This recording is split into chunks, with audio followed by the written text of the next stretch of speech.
Portugal viene de Portuscale, la cual es la ciudad más antigua. Está ubicado en Europa Occidental, exactamente en la península ibérica. Hoy en día es denominada como la República Portuguesa y su idioma oficial es el portugués. También Portugal es miembro de la Unión Europea y su ciudad capital es Lisboa. Sus habitantes son aproximadamente más de 10 millones, de los cuales 48.5% son hombres y 51.5% son mujeres. Su gobierno está basado en la República Parlamentaria, el cual cada año hace una asamblea de la República. Hoy en día, su primer ministro es António Costa y su presidente es Marcelo Rebelo de Sousa.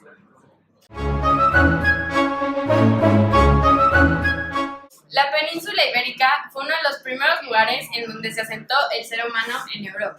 En el año 197 a.C., cuando los romanos invadieron el sur de lo que hoy es Portugal, no se esperaban con los lusitanos, una tribu celta que se resistió a su avance durante medio siglo.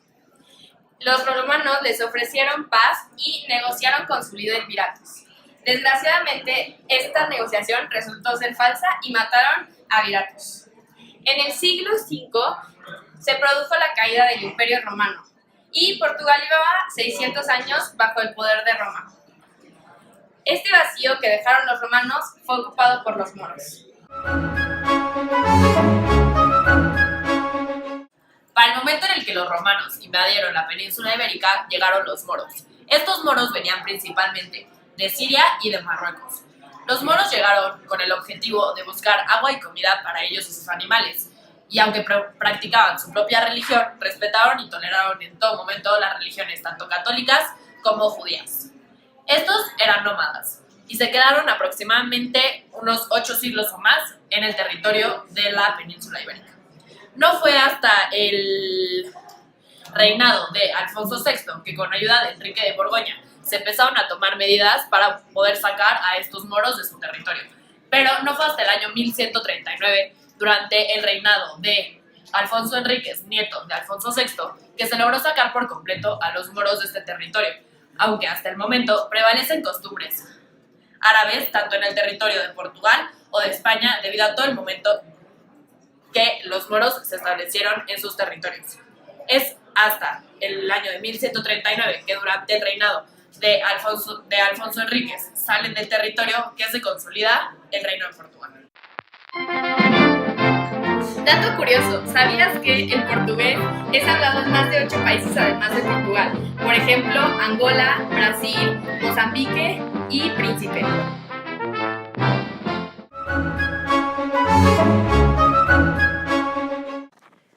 Durante los siglos de la Reconquista, la región tuvo la condición de condado. El conde de Portugal, que debió la lealtad al rey de León, participó en una lucha interminable contra los musulmanes. Su deber cristiano y sus intereses coincidieron en la urgencia de extender su frontera hacia el sur. Una victoria sobre los musulmanes en Ourique en 1139 fue la ocasión en que Portugal se transformó de un condado a un reino. Se proclamó Alfonso Enríquez como rey y comenzó a llamarse Alfonso I de Portugal, el cual, para el año 1179, este nuevo reino fue reconocido oficialmente por el Papa. Alfonso I fue nacido el 25 de julio de 1109 en el castillo de Guimarães. Pertenecía a la dinastía Borgoña, fue el segundo conde del condado portugués y fue el primer rey de Portugal. Sus padres fueron Enrique de Borgoña y Teresa. Esta era hija de Alfonso VI de León. Alfonso I fue heredero al trono a una muy temprana edad debido al fallecimiento de su padre el 22 de mayo de 1112. Gracias a que era muy pequeño, su madre Teresa tomó el mandato de su gobierno. Para 1120, Alfonso y Teresa empezaron a tener diferencias políticas, ya que su madre apoyaba a la Casa de Traba, la cual era una familia noble del reino de Galicia. Restablecida la paz con su madre, en 1127, su primo, Alfonso VII de León, trató de conquistar Guimarães, pero desistió.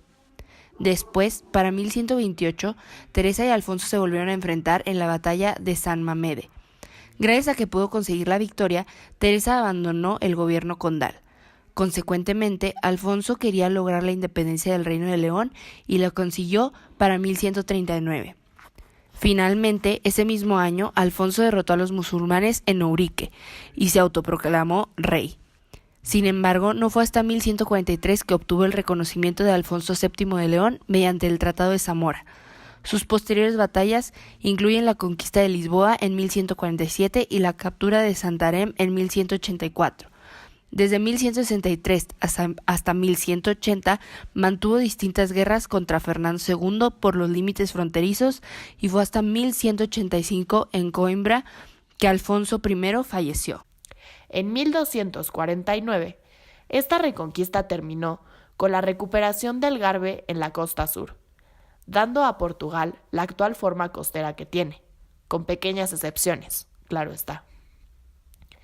Años después, la peste negra, en 1348 y 1349, azotó Portugal igual que al resto de Europa, y esto lo llevó a realizar una alianza con Inglaterra, la cual es actualmente conocida como la alianza más antigua del mundo.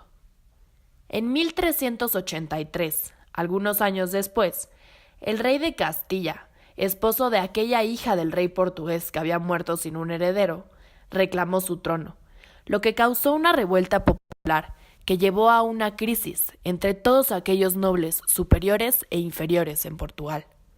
Esta famosa batalla, hasta la fecha, sigue siendo un símbolo de la gloria y la lucha portuguesa por buscar la independencia de su vecina España, que comenzó a buscarse durante el reinado de Alfonso I, pero que no lograba en ningún momento ser del todo exitosa. Hoy en ¿Sabías qué? Te compartimos un dato curioso de Portugal. Portugal fue el que le introdujo el hábito de beber té a Gran Bretaña, ya que Catalina de Braganza de Portugal se casó con Carlos II de Inglaterra.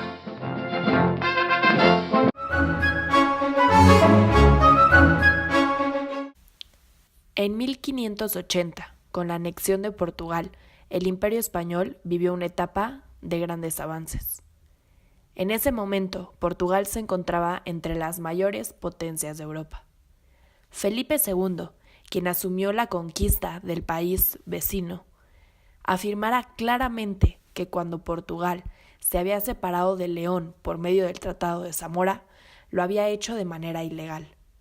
La vieja idea de un único y cristiano reino ibérico era, de hecho, una muy perteneciente a la Edad Media, por lo que España buscaba a toda costa vincularle de nuevo las coronas de estos dos potencias. A principios de la Edad Moderna, la Casa de los Trastamara y los Avis firmaron una serie de matrimonios que pretendían desembocar en la unión de reinos después de los tiempos turbulentos. Pero fue después de varias generaciones, cuyas vidas terminaban de manera no deseada, que en 1578 Felipe II, que estaba emparentado con dinastía portuguesa por parte de su madre, desplegó una contundente campaña a nivel diplomático para postularse como el heredero a la corona de Portugal. A este se le conocía como el Rey Prudente, y contaba con el apoyo de buena parte de la nobleza portuguesa y el beneplácito de las potencias europeas. Pero el levantamiento popular promovido por Antonio, hijo bastardo de Luis de Portugal, obligó al Imperio Español a iniciar operaciones militares. Portugal rindió protesta a Felipe II en abril de 1581, siendo coronado como Felipe I de Portugal.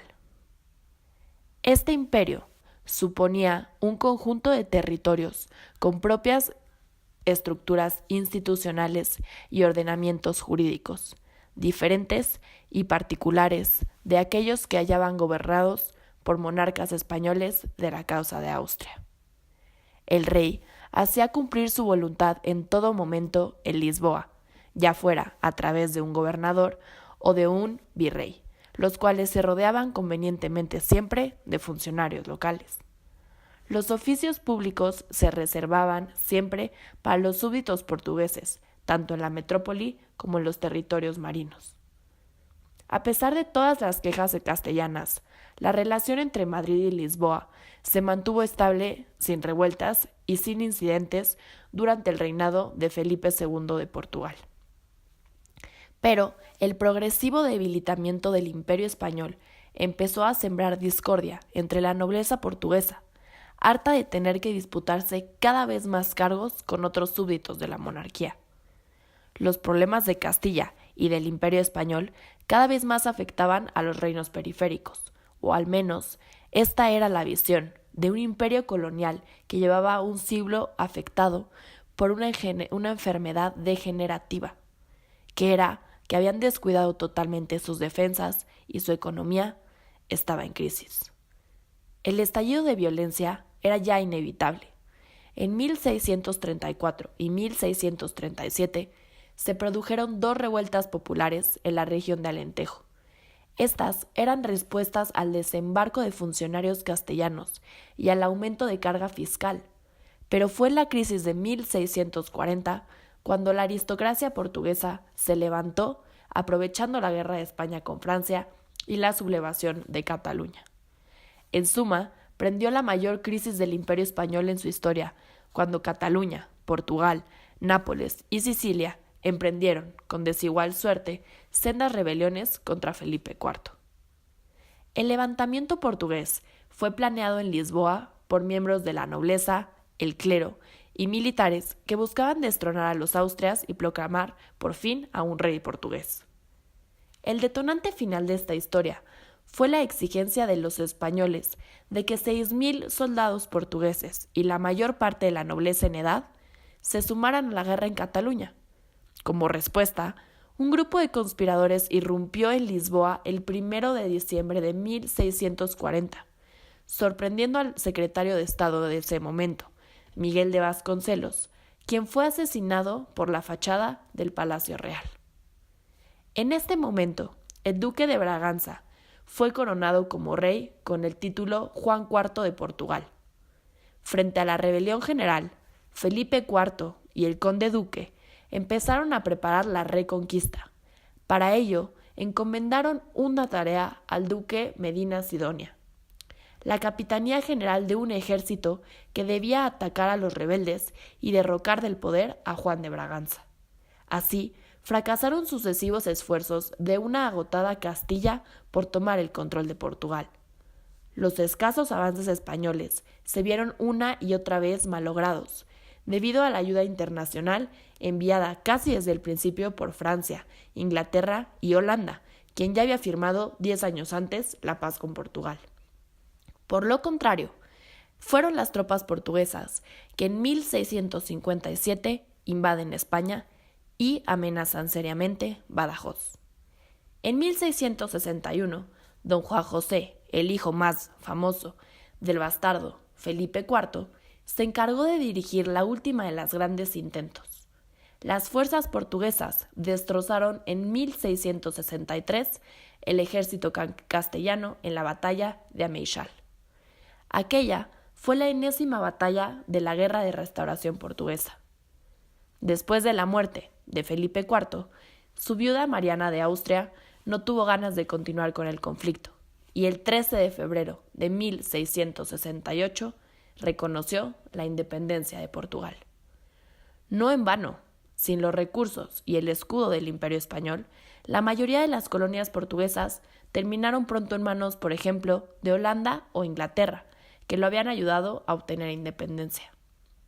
La separación entre España y Portugal fue traumática y no benefició a ninguna de las partes a largo plazo, debido a que Portugal no podía defenderse en América sin España, y España no podía sobrevivir en Asia si no era con la ayuda de Portugal. Hola, interrumpimos otra vez tu programación para decirte otro dato curioso sobre Portugal. ¿Sabías que la Marina portuguesa confirmó que tiene jurisdicción sobre una gran zona de agua? Eso convierte al 95% del territorio portugués en zonas acuosas. Y es por eso que necesitan la construcción de muchos puentes y cuentan con el puente más largo de Europa que consta de 12 kilómetros. ¿A que no te la sabías?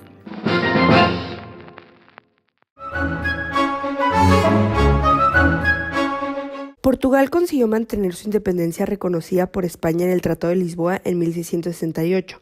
La derrota española tuvo como consecuencia la sustitución de la influencia castellana por la inglesa, en cuya órbita política y económica penetró Portugal.